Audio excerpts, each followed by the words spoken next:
皆さん、こんにちは。じゃあ、ちょっと日本について小さなストーリーです。現代では、日本の文化は非常に人気があります。侍にしろ、芸者にしろ、漫画にしろ、どんな国でもほとんど誰でもよく知っていますね。そして日本の文化はもう一つの結構独特な要素を持っています。というのは、日本の変態性です。皆さんは知っているように日本人はなんか H に関することを結構特定な観点を持っています。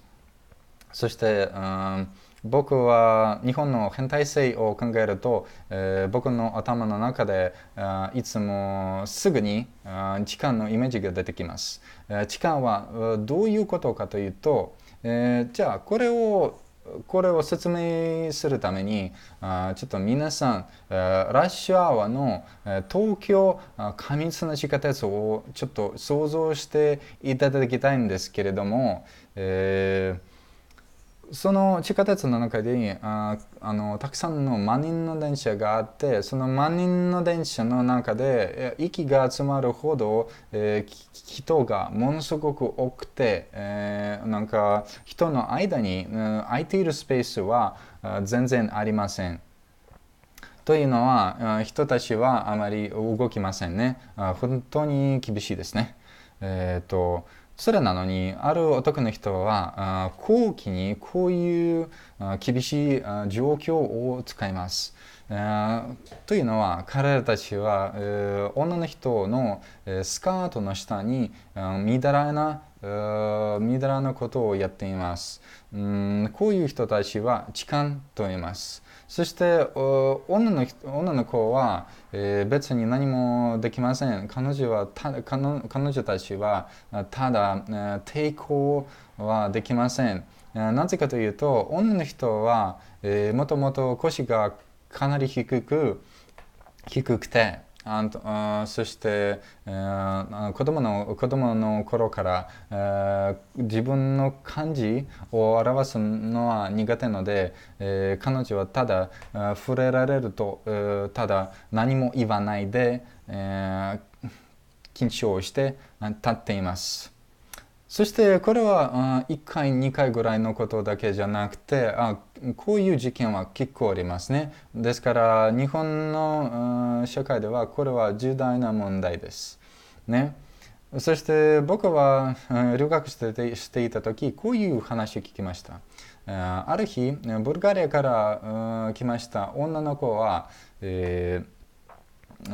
ういう満員の電車に乗って、すると、痴漢の感触、自分のスカートの下に痴漢の感触を感覚しました。そして彼女は堂々と自信を持ってすぐにみかん、みかんと怒鳴りました。そして皆さんは気づいたように僕は痴漢じゃなくてみかんという言葉を言いました。そしてみかんはどういうことかというと実際にはみかんはオレンジに近い果物の、一つの種類です。ね、そしてというのは、ですから、女のブルガリアの女の子は、ただちょっと失敗して、痴漢の代わりにみかんと言って間違えました。間違っていました。そして周りに座っている日本の乗客は結構混乱したと思います。彼らたちは多分、あれこれは本当に変だな。なんでこの外人の女の子は、みかんみかんと怒鳴るの、お腹が空いたの、と思ったでしょう。